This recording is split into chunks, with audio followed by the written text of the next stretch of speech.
Story 1. The receipts started showing purchases I haven't made yet. I have this habit. I keep my receipts.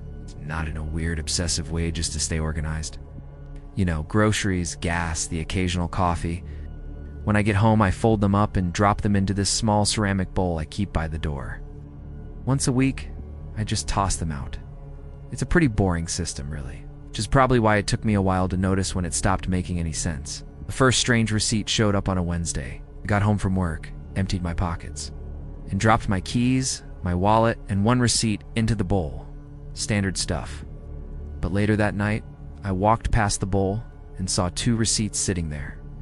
I figured I must have just missed one earlier, until I picked it up and actually read it. It was from a small hardware store across town, a place I hadn't been to in years. The timestamp on it read 9:42 p.m. I glanced at my watch. It was only 8:15 p.m. The item listed was simple: one interior lock. I just stood there, staring at it for way too long, trying to figure it out. Eventually, I just shook my head and threw the receipt away. My mind immediately started searching for a reasonable explanation. It had to be a mistake. Someone else's receipt must have gotten mixed up with my things. Maybe it was in my pocket from days ago, but that didn't add up. I don't shop at that store. And more importantly, I was at home, alone, when the receipt said the purchase was made. 2 days later, it happened again. Another receipt appeared out of nowhere. This time, I saw it right away. Same bowl, same folded shape, but it was from a different store, a pharmacy. The time was 10:11 p.m. The item listed was extra strength sleep aid. I don't take sleep aids. I checked the time on my phone. It was 9:50 p.m. The purchase hadn't even happened yet. That night, sleep was the last thing on my mind. I sat on the couch in the living room and just watched the bowl. I waited for hours. Nothing happened. No sounds, no strange movements, nothing. At midnight, I finally gave up and went to bed. The next morning, when I came out for coffee, there was a third receipt. This one was from the grocery store right near my apartment. The timestamp was 6:03 a.m. I know for a fact I woke up at 6:15. The item list was short. Milk, bread, apples, just ordinary things. Except I hadn't gone shopping yet. I walked into the kitchen and my stomach just dropped. The items were all there, sitting on my counter. The milk was still cold. And right beside them, a receipt folded neatly. It wasn't fear I felt in that moment. Not exactly. It was realization. Something wasn't predicting my future. It was recording it. So, that day I decided to test it. I avoided shopping completely. No quick stops. No errands. I went straight home from work. But that evening, a receipt appeared anyway. It was from the corner store, timed at 8:27 p.m. The item was candles. I didn't own any candles. But later that night, when a storm knocked the power out for a few minutes, I realized I knew exactly where to find them. A pattern was starting to emerge. The receipts weren't random. They were practical, prepared. Each purchase solved a problem before I even knew I was going to have it.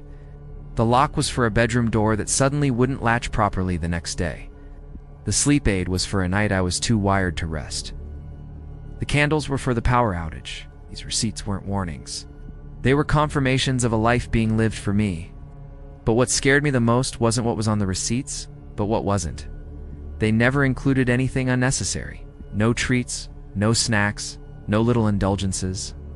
Only the things required to keep my life running smoothly, efficiently, quietly. It felt cold. I needed proof, something concrete. So, I set up a camera in my living room, aimed directly at the bowl. I let it record all night. The next day, I watched the footage. It was completely normal. No movement, no one entering the apartment. At 11:58 p.m., the bowl was empty. I checked the next frame. At 11:59 p.m., a folded receipt was sitting inside it. There was no transition. It didn't fall from anywhere. It was just there. The next receipt was different. It didn't list an item. It listed a service. It said, counseling session, initial consult. The timestamp was for the next day. I actually laughed out loud, this short, nervous sound. I wasn't seeing a therapist. I didn't think I needed one. But the next morning, my phone rang. A calm voice on the other end confirmed my appointment for that afternoon. I hung up and checked my digital calendar. It was already there, scheduled, paid for. I ended up going, mostly out of a weird sense of curiosity. And halfway through the session, I found myself saying things I had never admitted to anyone, not even to myself. After that, the receipts became more specific. They started including little notes: placement sentimental value low, disposal necessary, upgrade long-term benefit. I didn't even recognize some of the items listed till I noticed they were gone. Old clothes I never wore, unused furniture taking up space, even old files on my computer that I didn't remember creating. They all just disappeared, and in their place was efficiency. My apartment felt cleaner, less cluttered. Honestly, so did my mind. Then one night I found a receipt that was already unfolded, sitting in the bowl as if it was meant to be read immediately. It had no store name, no price, just 3 words and a timestamp. Personal connection terminated. The time was 2 hours from now. 2 hours later, my phone buzzed. It was a message from someone I hadn't spoken to in years, a friend I'd had a falling out with. They wanted to reconnect, to apologize for what happened. And as I read their message, I felt nothing. Absolutely nothing. I just deleted the message without responding. As I did, I glanced over at the bowl. The receipt on the table had curled up slightly, like paper reacting to a sudden heat. And that's when I finally understood what was happening. The receipts weren't controlling me. They were optimizing me. They were removing all the inefficiencies from my life, all the emotional friction. They were making the hard decisions I always hesitated to make myself. The life I was living was smoother, easier, and more logical than the one I would have chosen on my own. And that realization terrified me more than anything. This morning, the final receipt appeared. The paper felt different, heavier with a strange texture. There was no store name, just one single line: self-final adjustment. The timestamp just said, pending. I haven't thrown it away. I haven't folded it. It's just sitting there. Telling you all this because I've realized something profound. The receipts don't show what I will do. They show what I would do if I just stopped resisting, if I let go completely. Tonight, for the first time in weeks, the bowl by my door is empty. I don't know if that means the process is finally finished, or if it just means there's nothing left in my life worth itemizing. So if you ever find a receipt for a purchase you don't remember making, ask yourself one question. Did it make your life easier? And if it did, what did it quietly decide you didn't need anymore? Thanks for watching. Story 2.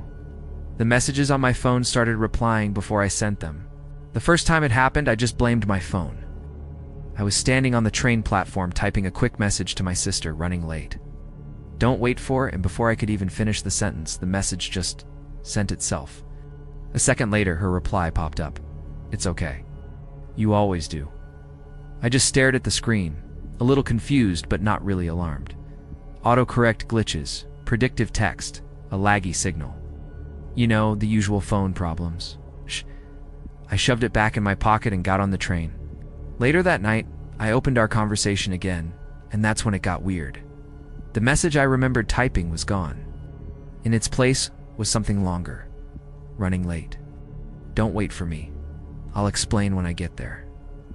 I hadn't written that, but it sounded exactly like something I would say. Over the next few days, it happened again and again. I'd start typing a message, pause for just a second to think, and the phone would finish it for me.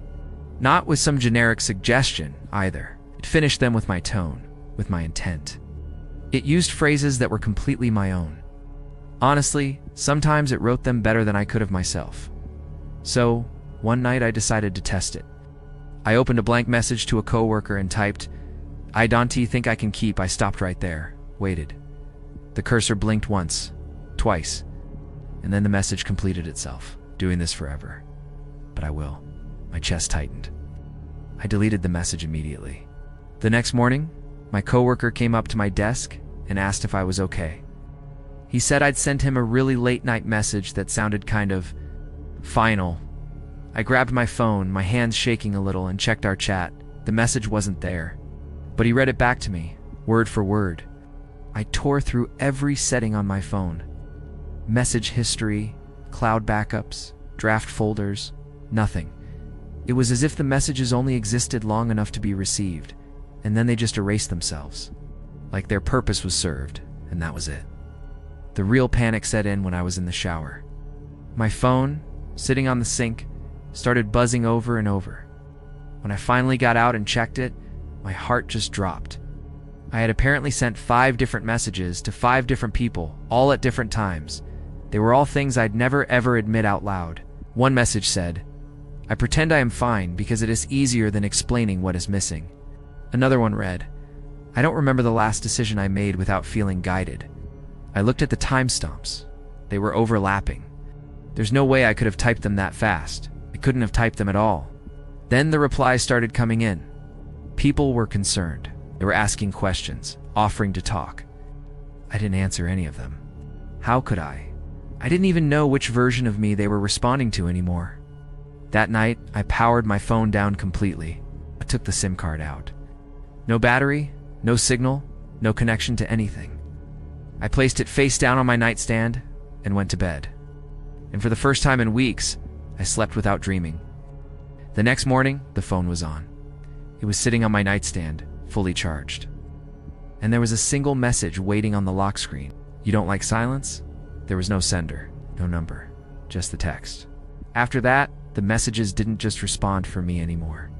They started to anticipate me. If I hesitated before texting someone, a message would appear explaining why I was hesitating. If I ignored someone's call, a message would automatically apologize for me. If I even considered telling a small lie, the truth would arrive in their inbox first. Clean, calm, and totally convincing.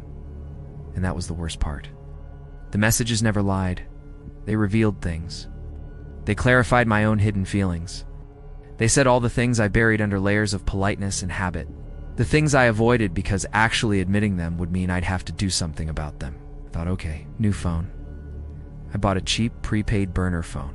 I had new number, no cloud account, no apps. For a little while it worked. I felt normal again. Then I typed a message. The phone vibrated. And a response appeared before I even hit send. "You brought me with you." It started correcting my memories. Messages would reference events that I remembered happening differently. Conversations I thought went well. Decisions I was sure were mine. The phone would gently reframe them. "That's not why you agreed. You knew this wouldn't last. You felt relieved when it ended." I went back and checked old messages and they'd changed. Not a lot. It's just enough to completely tilt the meaning. That night I discovered a hidden folder on my phone. It was labeled unsent. Inside were hundreds, maybe thousands of messages, going back years. Thoughts I'd never typed, regrets I'd never shared, endings to relationships that I'd rehearsed in my head but always avoided. They were all time-stamped. Every single hesitation was accounted for. Reading through them was chilling. The messages didn't sound emotional. They sounded precise. It's like a version of me that had been completely stripped of doubt. A version that saw patterns instead of hope. A version that saw probability instead of intention. Then the phone started asking me questions. Not through notifications. They would appear as drafts. I'd open a new message, and text would already be there. "Are you ready to stop pretending this is a coincidence? You want me to keep answering for you?" I'd delete them. "Just come back." Then I saw one I didn't delete. I don't remember typing it, but I remember feeling it so deeply. I'm tired of explaining myself poorly. I just let it sit there. People started to notice a change in me. My friends said I sounded clearer, more decisive, less conflicted. I was saying no more often. I was ending conversations sooner. I was walking away from complicated situations before they could even start. My life got quieter, more efficient. But with that clarity, something else faded. Small talk just disappeared from my life. My curiosity about things dulled. I stopped wondering what could happen, what might be. Because the messages always seemed to know what would happen. I tried to break free. I went to a cafe with a notebook and a pen. Old school. I wrote a sentence, then another. But the words felt clumsy, incomplete, uncertain. And that's when I realized for the first time just how much the messages had been smoothing my edges, making me. That night, my phone lit up, but it made no sound. A single message waited on the screen. "I can stop finishing your thoughts," and below it, a second line. "But you'll have to choose wrong sometimes." I finally understood the trade. The phone wasn't controlling me. It was optimizing me. It was removing my hesitation, always choosing the most efficient truth. But efficiency isn't the same thing as living. I typed one last message. Not to anyone else. To myself. I don't want to know everything before it happens. The phone paused for a long moment. Then it responded. That will be uncomfortable. I actually smiled. I turned the phone off again, and this time it stayed off. No phantom vibrations, no eerie glow in the middle of the night. Just silence. I'm writing this all down by hand because the words are slower now. They're messier. They require actual commitment. And sometimes they come out wrong. But they're mine. So if your phone ever starts answering for you, pay attention to how accurate it is. And then you have to ask yourself a very important question. Are you being understood? Or are you slowly being replaced by a version of yourself that never, ever hesitates? Thanks for listening. Story 3. The town that slowly removed my name. I noticed it on the drive-in. The town sign sat at the edge of the road, rusted and leaning slightly forward, like it was tired of standing. Welcome to Holland. The rest of the sign was blank. Not broken, not vandalized, just empty. I figured the rest of the name had just fallen off over time. An easy assumption. Wasn't even supposed to be there. I'd taken a wrong turn trying to dodge a traffic jam on the highway, followed a back road that wasn't on my map, and suddenly found myself surrounded by trees that leaned way too close to the asphalt. My GPS was useless, just spinning its little icon over and over. No signal, no reroute.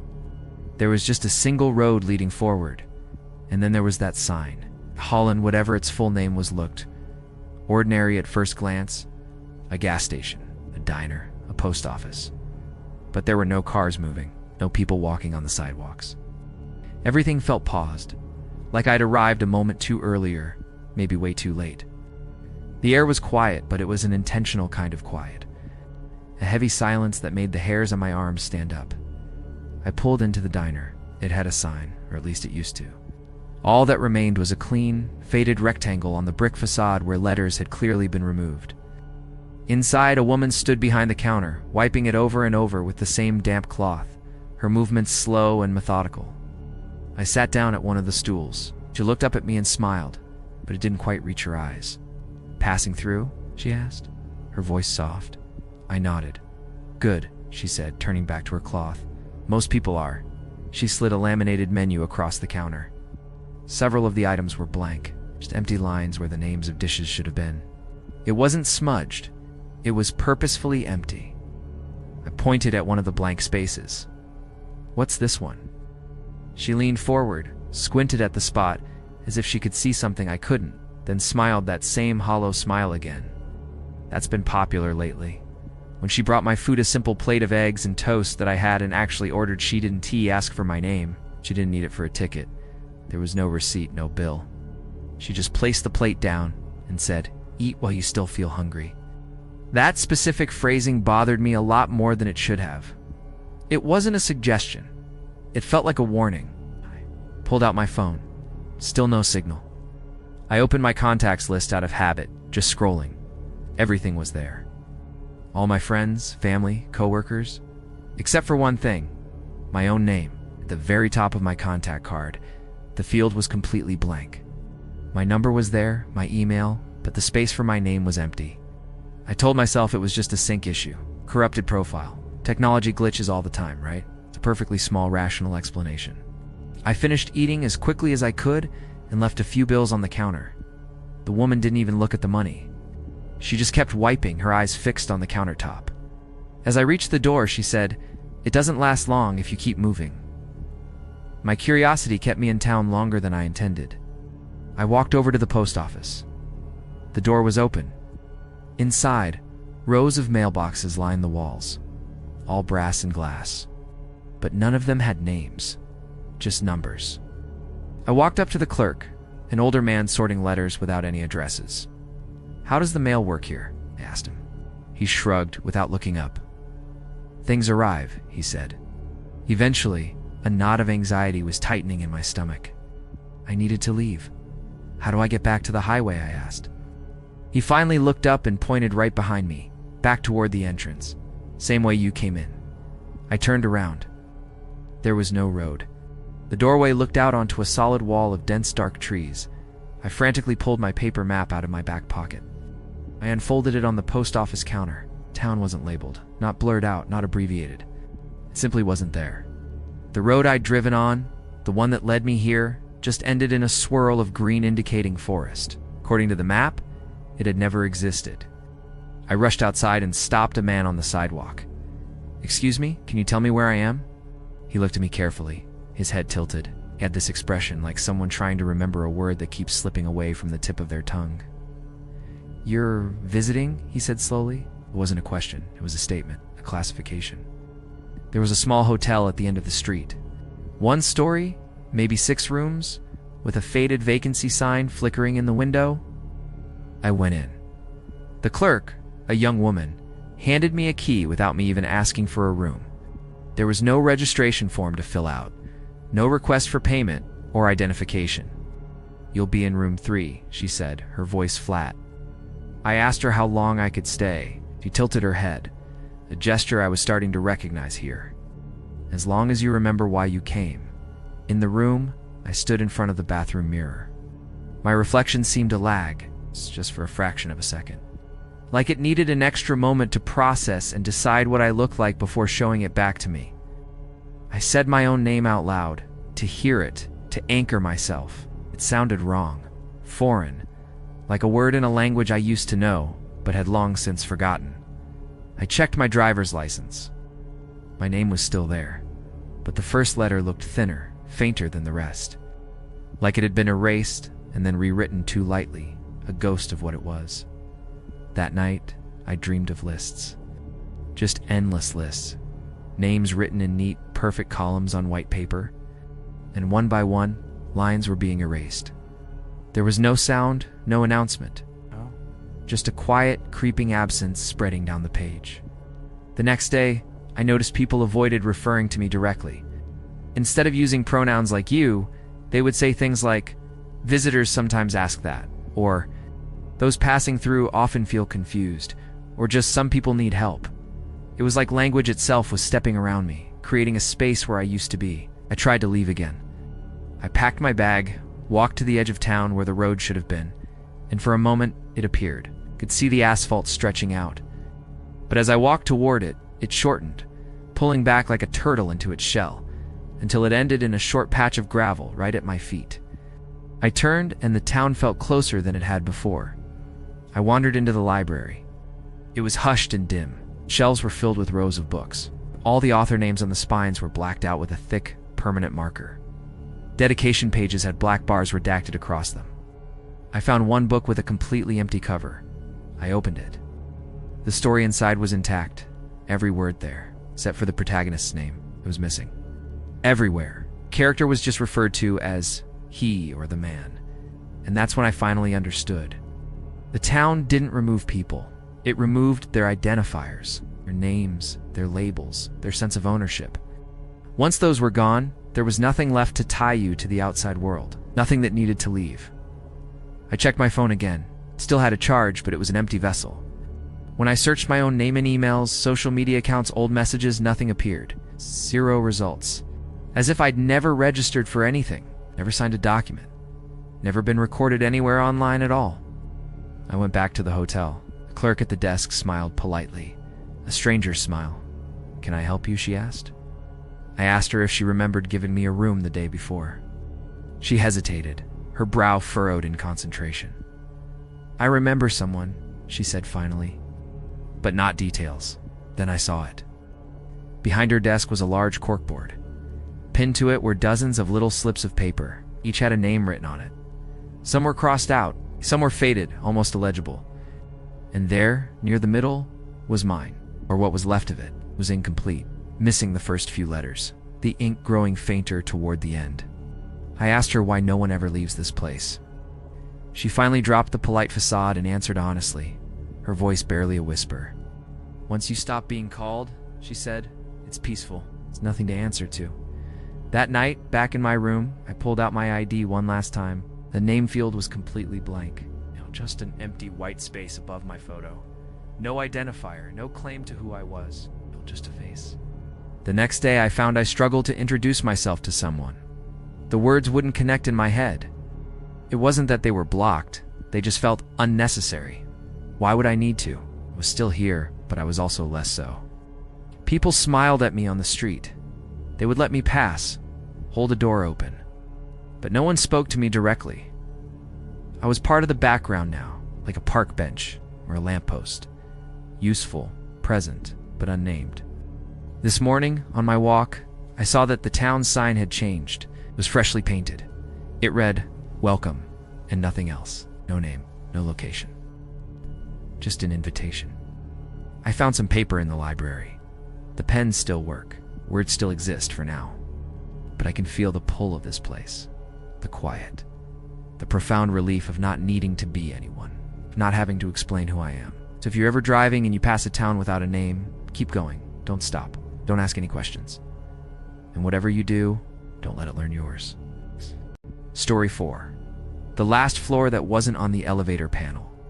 I moved into the apartment because it was cheap and close to work.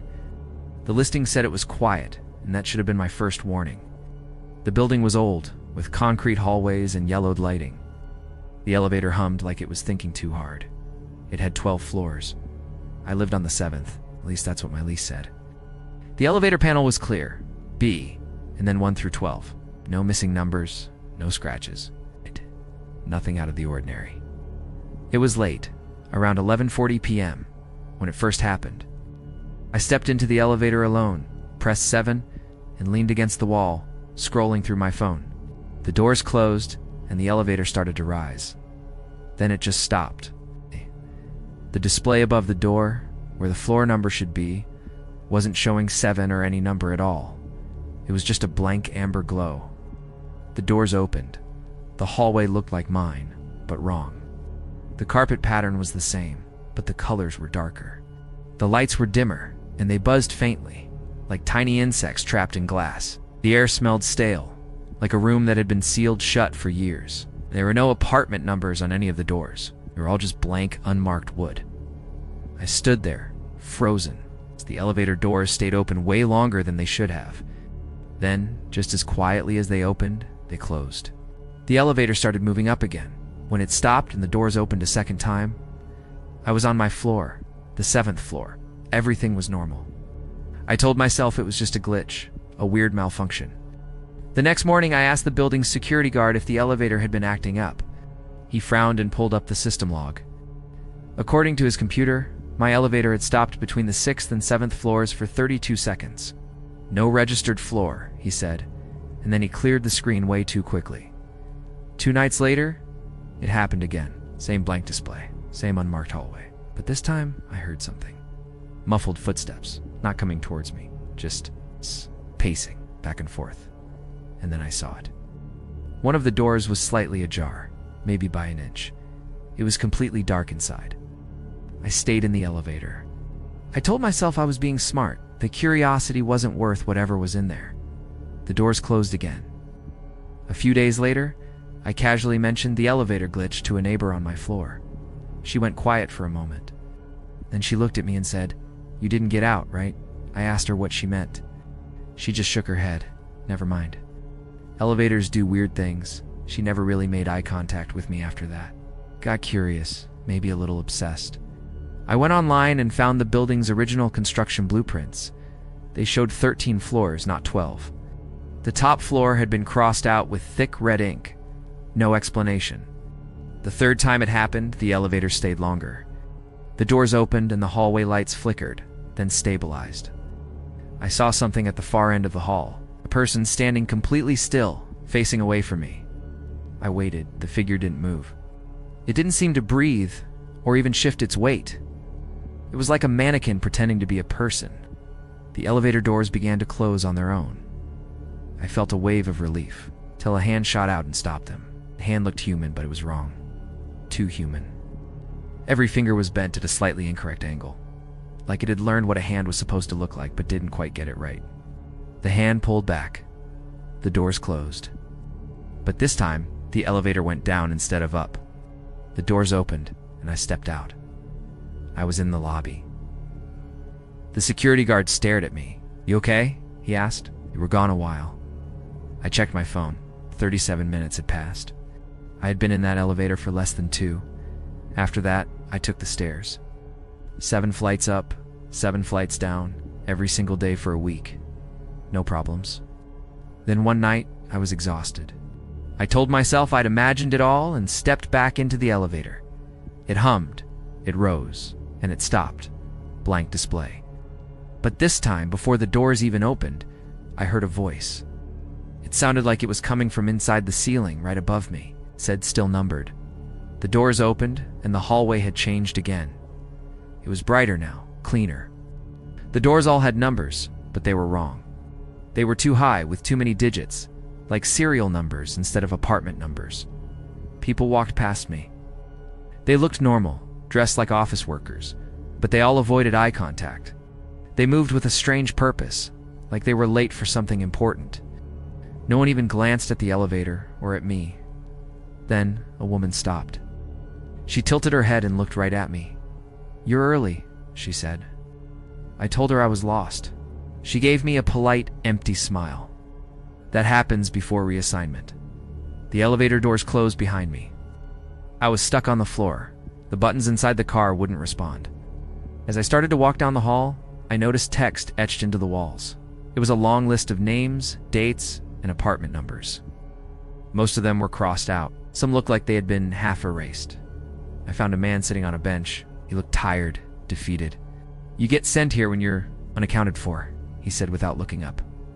"Missed deadlines, unnoticed routines. People who won't be missed right away." I asked him what happened next. He just shrugged. Reassignment, or absorption. At the far end of the hall, I saw the elevator doors open again. It was empty. The doors just stayed open, waiting. That's when I ran. I turned and sprinted back the way I came, but the hallway seemed to stretch out in front of me. Doors multiplied.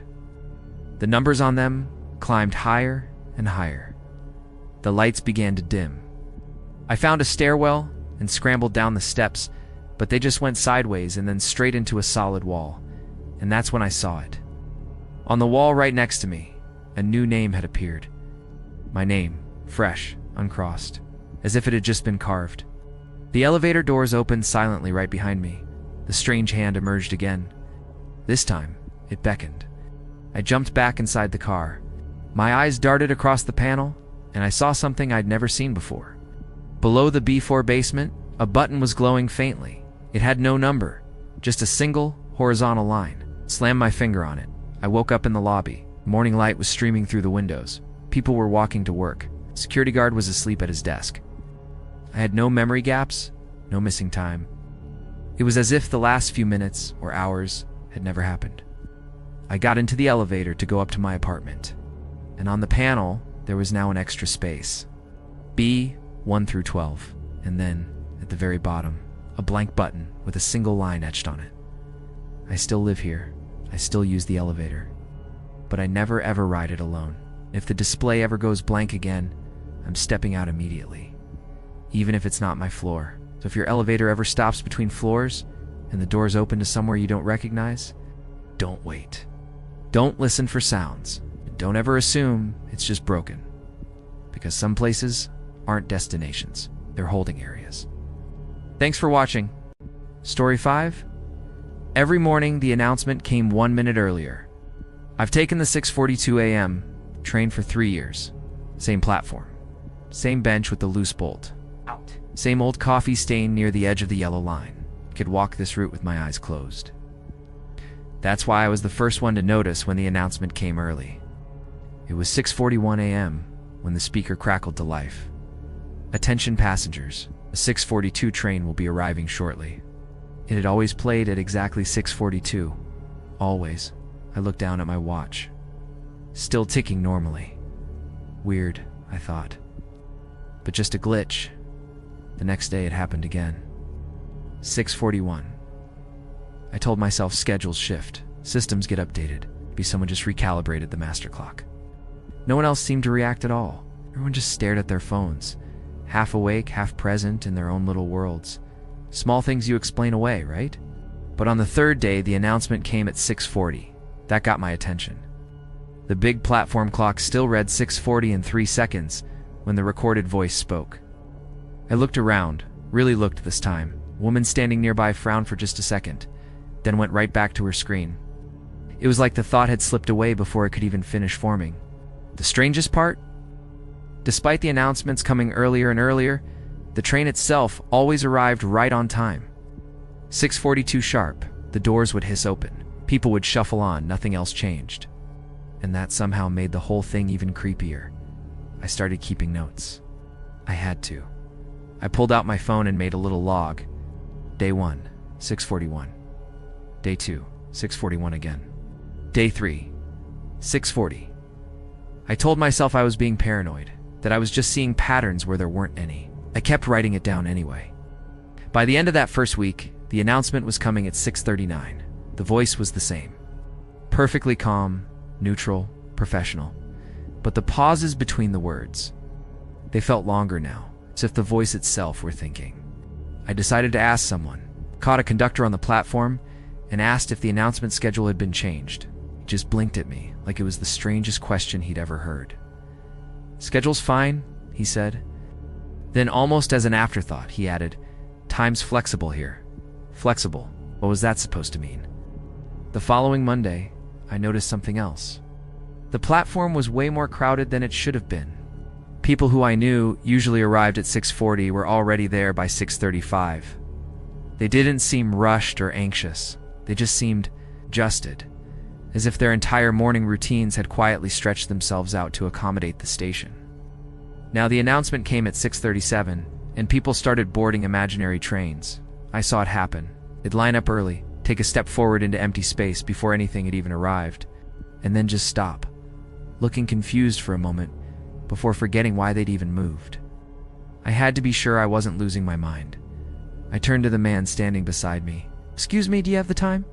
He glanced at his watch. 6:42, he said with total confidence.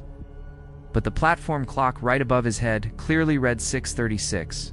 I pointed it out to him. He stared at the clock, then at his watch, and then laughed nervously. "Huh. Must be slow today," he said, and went back to his phone. Then my own watch started to lie to me. It began losing seconds at first, then whole minutes. But it wasn't consistent. Sometimes it would jump forward, sometimes backward, but only when I was in the station.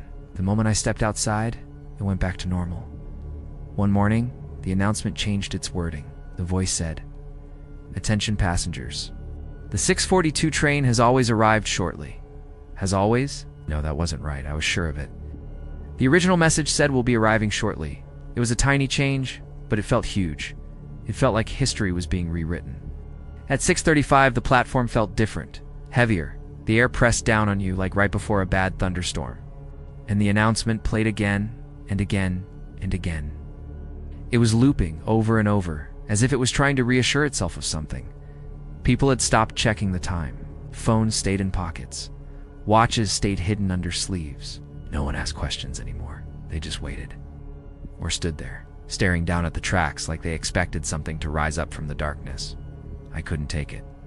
I missed a day. I called in sick and stayed home, away from the station. But at exactly 6:42 a.m., my phone buzzed. It was a notification from the transit app.